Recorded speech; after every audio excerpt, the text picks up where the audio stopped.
नमस्कार, आपके साथ मैं अदिति त्यागी।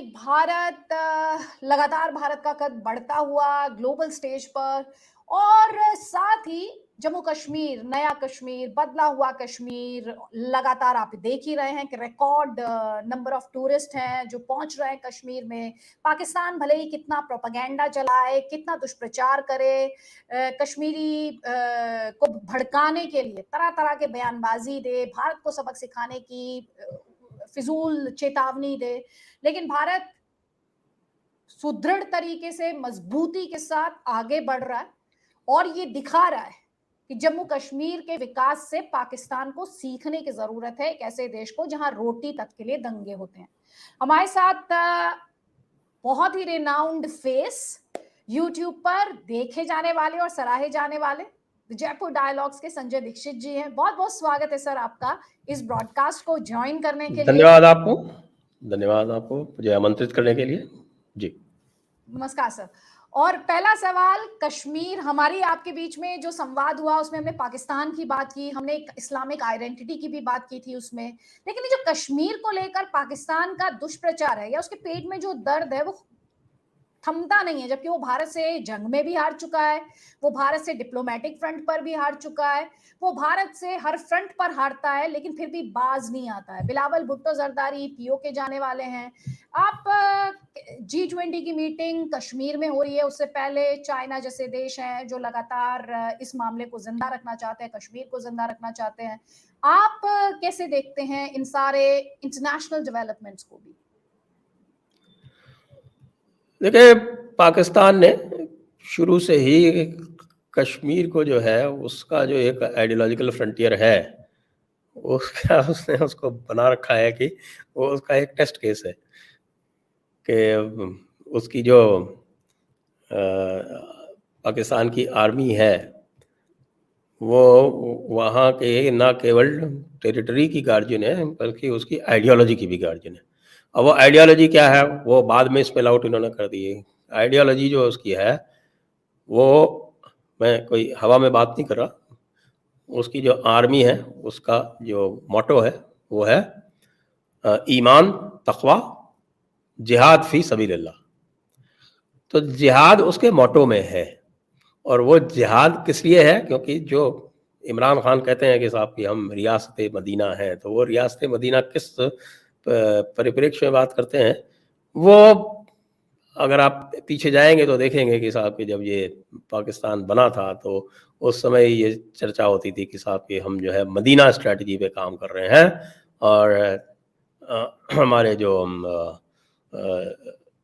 रसूलुल्लाह जो हैं वो मक्का छोड़ के मदीना गए थे, मदीना में उन्होंने मजबूती हासिल की थी और उसके बाद फिर मक्का फ़तेह किया था। तो उनके हिसाब से पाकिस्तान जो है वो मदीना है और दिल्ली जो है वो मक्का है। और चूँकि जो इस्लामिक जो थियोलॉजी है उसमें जो दारुल खिलाफा यानी कि एक बार जो मुस्लिम टेरिटरी बन गई वो दैट इज़ ऑलवेज दारुल खिलाफा। तो अगर दारुल खिलाफा से हटा दिया गया तो उस दारुल खिलाफा पे उनको वापस कब्जा करना है।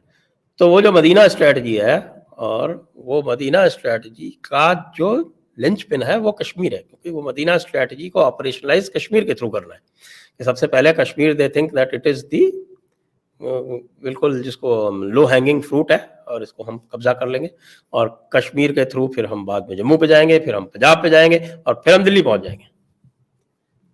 ये आप जो उनके सपने देखते हैं ना 1971 वॉर में, जब वो कहते थे कि साहब कि हम बस आज का नाश्ता जो है वो हम जैसलमेर में करेंगे और फिर उसके बाद फिर हम लंच जो है वो जोधपुर में करेंगे और डिनर हम दिल्ली में करेंगे। तो इस तरह की ये शगुफे जो है ना, इनके दिमागी फितूर जो है वो इस तरह के दिमागी फितूर का एक ये है। और ये ग़ज़वा-ए हिंद जो ये लगातार करते रहते हैं, जब आप इनसे बात करेंगे तो कह देंगे नहीं नहीं नहीं, ये ग़ज़वा-ए हिंद, इनके मौलाना जो हैं ये भारत में जो बैठे हुए हैं ये सब जो है पाकिस्तान प्रोजेक्ट का पार्ट है। बाय द वे, जितने भी अशराफ मुल्ला मौलाना हैं, देखिए, exceptions only prove the rule, तो please do not quote me exceptions, क्योंकि एक्सेप्शंस जो हैं they only prove the rule. And what is the rule? The rule is that there is an exception to every rule. तो जो अशराफ मुल्ला मौलाना class है वो इसी पाकिस्तान के आइडिया से पूरी तरह से सफ्यूज्ड है, भारत में भी। क्योंकि Pakistan is not just a territory, Pakistan is an idea. तो अब इसका जो ग़ज़वा-ए हिंद का जो पूरा का पूरा जो स्ट्रैटेजी है वो कश्मीर के थ्रू जाती है। अब वो कश्मीर जो है, भारत ने भी एक बहुत बड़ी गलती कर रखी थी कि भारत ने इसको स्पेशल स्टेटस देके जो पूरा जो कश्मीर का अवाम था उसको ये आइडिया दे रखा था कि भाई somehow you are being treated as at special status at different footing, क्योंकि आप जो है वो आपको प्रिविलेज दी जा रही है, क्योंकि आप जो है वो इस्लाम के फॉलोअर हैं। तो वो जो था इस पाकिस्तान के आइडिया को फोर्टिफाई करता था, which was very comfortable for Pakistan. तो पाकिस्तान भी इनको इसी तरह से बरगलाता था कि देखो तुमको इसीलिए स्पेशल स्टेटस दिया हुआ है क्योंकि तेरा मेरा रिश्ता क्या, ला इलाहा इल्लल्लाह। ये लगातार ये बोलते रहे हैं और हमारे यहाँ के लोग भी इसी को आगे बढ़ाते रहे हैं। तो पाकिस्तान जब बना था तब बोल रहे थे कि पाकिस्तान का मतलब क्या, ला इलाहा इल्लल्लाह।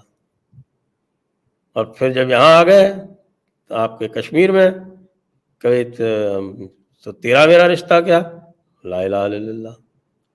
ये नारे शाहीन बाग में भी सुनेंगे, तेरा मेरा रिश्ता क्या, ला इलाहा इल्लल्लाह।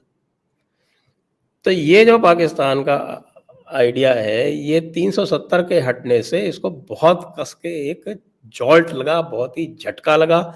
एक तरह का ये कह सकते हैं कि एक ये एग्जिस्टेंशियल क्राइसिस हो गई इनकी आइडियोलॉजी की। और चूंकि अब पाकिस्तान की ये स्थिति नहीं रही है, जो औकात भी नहीं रही है, इकोनॉमी बिल्कुल ख़त्म है, इकोनॉमी, पॉलिटी, सोसाइटी सब के सब जो है वो क्राइसिस में है, वेस्टर्न बॉर्डर टोटली डिस्टेबलाइज्ड है। तो इसके लिए जो है इनको अब दुनिया के सामने कुछ न कुछ करके ये प्रूव करना है कि साहब दे स्टिल हैव स्टेक्स इन कश्मीर और कश्मीरी इनके साथ हैं या जो कुछ भी है। वैसे पूरा का पूरा जो ये अशराफिया मुल्ला मौलाना क्लास है ना, ये तो ज़हनी तौर से इनके साथ ही रहता है। वो कभी आप बात करेंगी तो उसको डीप में जाके डिसाइड करेंगे, डीप में जाके अगर डिकोड करेंगे तो पाएंगे कि ये तो पूरी थियोलॉजी में ही है, जो सेपरेट आइडिया है that the followers of Islam are a separate entity from everybody। तो ये जो आप देख रहे हैं इस समय G20 को लेके जो हल्ला गुल्ला हो रहा है, वो G20 को लेके हल्ला गुल्ला ये हो रहा है, इसलिए हो रहा है क्योंकि 370 हटने के बाद इनकी एक ये एग्जिस्टेंशियल क्राइसिस हो गई पाकिस्तान वालों की। अब उनको जो है वो ग़ज़वा-ए हिंद को ये यहाँ पर डेमोन्स्ट्रेट करना है कि साहब कि हमारे पास ग़ज़वा-ए हिंद के सपोर्टर जो हैं वो बैठे हुए हैं कश्मीर के अंदर। तो इसलिए जो G20 को लेके हल्ला गुल्ला करना और सब तमाशा करना, लॉबिंग करना, वो इस वजह से हो रहा है। लेकिन मुझे नहीं लगता कि अब इंटरनेशनल लेवल पे इसकी कोई गूंज है, क्योंकि बेसिकली जो यूएन रेजोल्यूशन नंबर 46 था वो तो अब उनके स्टैट्यूट पे ही नहीं है, और जब था भी तो भी वो रिकमेंडेटरी था, मैंडेटरी चैप्टर में था भी नहीं। और 1956 के बाद से तो उसको हटा ही दिया गया था। फिर अगली बात यह है कि उसका जो पार्ट 1 था वो इन्होंने कभी फुलफिल नहीं किया। जो यूएन रेजोल्यूशन नंबर 46 है उसका पार्ट 1 ये है कि पहले पाकिस्तान जो है अपनी सारी सेनाएं हटाएगा from the erstwhile princely state of Jammu and Kashmir. तो जो erstwhile princely state of Jammu and Kashmir थी, जिसमें गिलगित बाल्तिस्तान भी है, जिसमें आपका इनका जिसको ये आज़ाद कश्मीर कहते हैं ये है, तो ये सारे क्षेत्रों से इनको सेना हटानी थी, वो उन्होंने हटाई नहीं। तो फिर जब भी पहला पार्ट ही फुलफिल नहीं हुआ तो फिर जो बाद का जो रेफरेंडम प्लेबिसिट की बात करते हैं उसका कोई सवाल ही नहीं पैदा होता। तो that resolution in any case is dead. वो बाद में सुपरसीड हो गया शिमला एग्रीमेंट से और बाद के वेरियस एग्रीमेंट से। लेकिन मुझे लगता है कि भारत को भी थोड़ा कड़ा रुख करना चाहिए, और जैसे जो इन्होंने भारत ने थोड़ी सिग्नलिंग की इंडस वाटर्स ट्रीटी को लेके, दैट वाज गुड। क्योंकि इनको ये नहीं लगना चाहिए कि साहब कि ये जो है एक वन वे स्ट्रीट है और ये कुछ करते रहेंगे, भारत जो है वो रिटेलिएट नहीं कर सकता। कोई रिटेलिएशन हर वक्त जो है वो मिलिट्री टर्म्स पे नहीं होता। मैं तो कभी से कह रहा हूँ कि इंडस वाटर ट्रीटी को स्क्रैप कर दीजिए। यद्यपि लोग कहते हैं कि साहब कि उसमें कोई क्लॉज ऐसा नहीं है, बट लोग ये भूल जाते हैं कि there is a law of treaties. एक इंटरनेशनल लॉ में लॉ ऑफ ट्रीटीज होता है जो वियना में अडॉप्ट हुआ था, उसमें ये क्लॉज है। उसके अंतर्गत आप उसके आर्टिकल 66 के अंदर आप ये इंडस वाटर ट्रीटी को ख़त्म कर सकते हैं।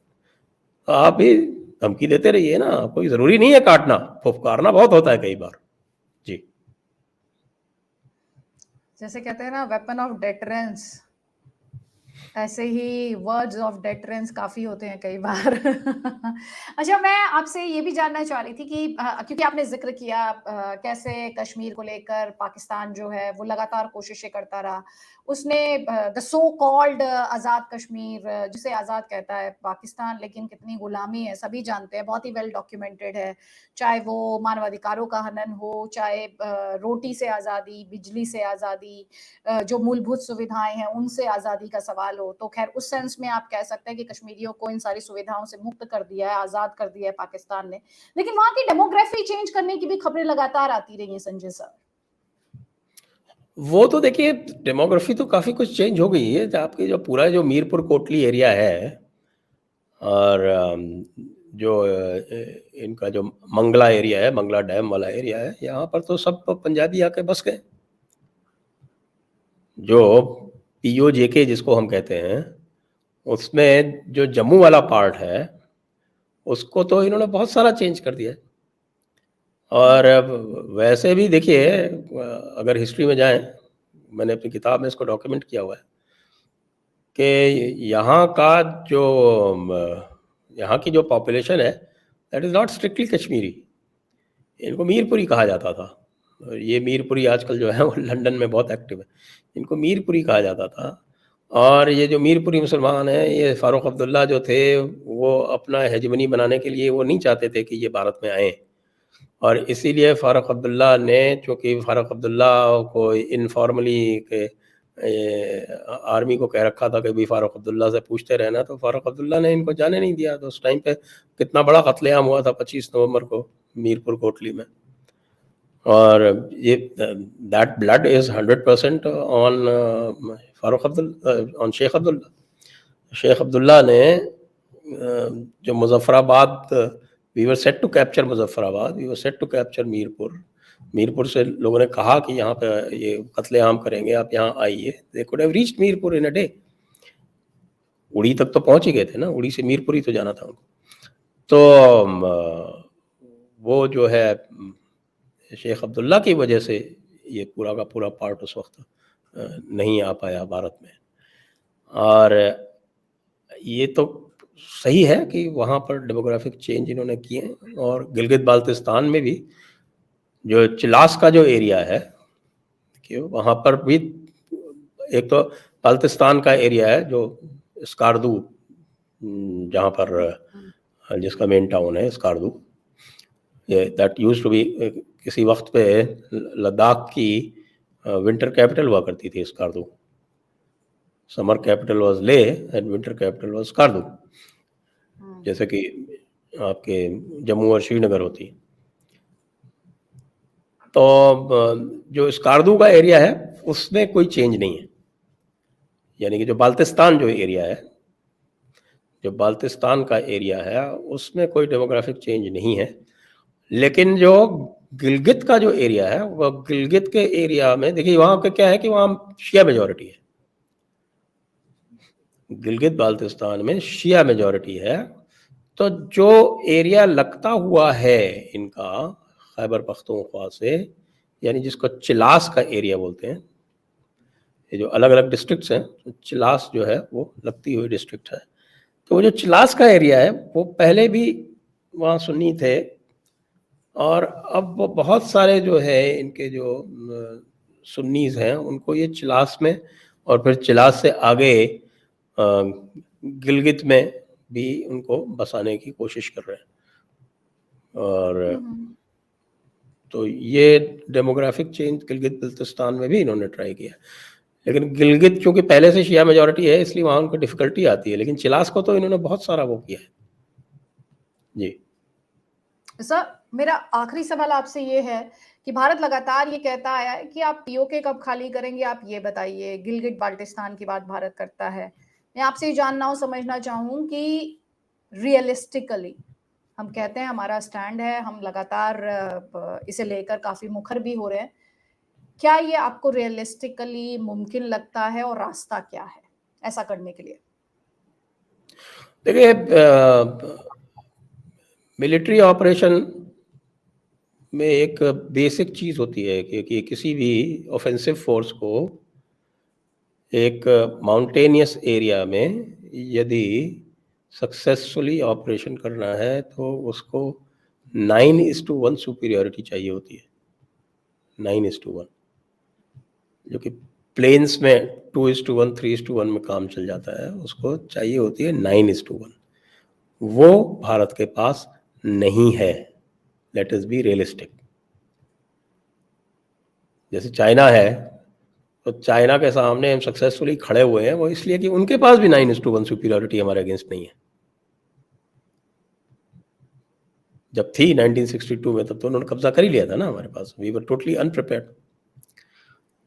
तो ये यदि आएगा तो पाकिस्तान टूटेगा, तब आएगा हमारे पास।